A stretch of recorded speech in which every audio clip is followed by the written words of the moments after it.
J'ai participé à la transformation digitale d'Engie sur plusieurs enjeux. Donc déjà, il y a une forte demande du client de pouvoir capter assez rapidement de l'information, de pouvoir souscrire ses contrats. Et comme l'énergie reste un marché de commodité, donc que ça se fasse le plus simplement possible dans son parcours client.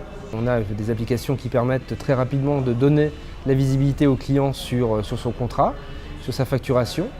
Et surtout, par exemple, quand il veut déménager, de pouvoir simplifier ses démarches et tout faire sur le mobile. Les gens continuent aussi à regarder le desktop, surtout la partie administrative, et pouvoir l'accompagner dans sa réflexion, dans ses offres, à la fois sur l'électricité, sur le gaz, sur les services qui sont autour de la mobilité, autour de son domicile et autour, par exemple, du déménagement. Donc là-dessus, on va simplifier ses démarches. Il peut suivre ses consommations ou ses contrats sur le site et faire les modifications qu'il le souhaite. Donc aujourd'hui, il y a une tendance forte pour que le client soit autonome, puisqu'il peut utiliser toutes les fonctionnalités potentielles d'un site internet ou sur les mobiles.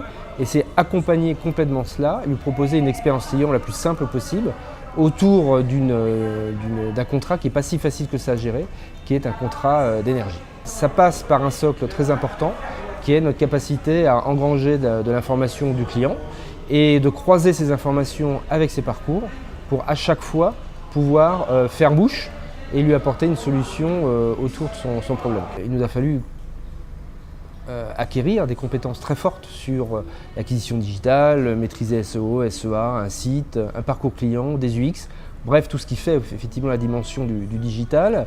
Et on a recruté depuis 4, 5, 6 ans un certain nombre de personnes qui tournent autour de ces métiers-là. Donc ça nous a aidé considérablement à pouvoir poser et être très professionnels sur ces sujets-là. Mais ça ne suffit pas, parce qu'on ne peut pas dire le digital est à côté de l'entreprise.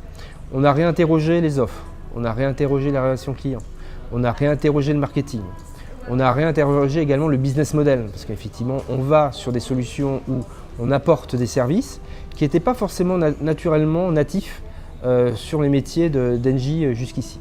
Donc tout ça, par petites briques, modifie également le business model, modifie les logiques de gouvernance, parce que toutes les informations, toutes les décisions à prendre sur un développement, sur un UX par exemple, supposent de laisser suffisamment de latitude aux gens qui le font. Donc le fait de rentrer dans des grands comités pour pouvoir décider, il faut vraiment qu'on puisse inverser cette pyramide et donner les moyens aux responsables, soit des UX, soit de la data, de pouvoir œuvrer et de pouvoir répondre aux sollicitations des métiers et de pouvoir délivrer effectivement les meilleures offres pour le client. Donc les logiques de gouvernance ont aussi un peu évolué, les logiques de délégation, les logiques de compétences, les logiques de time to market, ça c'est un point extrêmement important aussi. Je pense notamment à des métiers liés à l'IT, pour reprendre des exemples simples. À partir du moment où on a besoin de sortir très rapidement un certain nombre de services et d'offres pour le client, parce qu'il nous le demande ou le marché nous pousse à le faire, la concurrence est très présente et très vive, il faut qu'on puisse développer très vite. Donc c'est un élément illustratif qui nous montre qu'on s'est intéressé à tout ce qui est agilité et les métiers de l'IT se sont transformés autour de ça. Je pense que le digital nous apporte autre chose, c'est que justement il ne faut plus avoir peur de l'erreur, au contraire il faut expérimenter. Et même si les enjeux sont colossaux autour du digital et la transformation digitale, je pense qu'il faut être très humble, il faut y aller brique par brique, expérience client par expérience client, intégration d'une technologie après une intégration d'une autre technologie.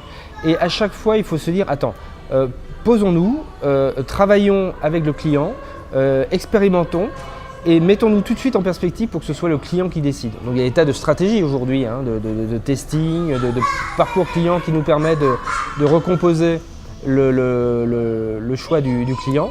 Et à travers ça, c'est comme ça qu'on apprend. Et on apprend justement en osant regarder les erreurs, mettre en place des expérimentations. Et c'est avec ça qu'on va corriger, modifier. Et justement, il faut qu'on cherche cette erreur-là pour pouvoir en faire une stratégie d'apprentissage afin de mettre en place la solution la plus optimale vis-à-vis du client.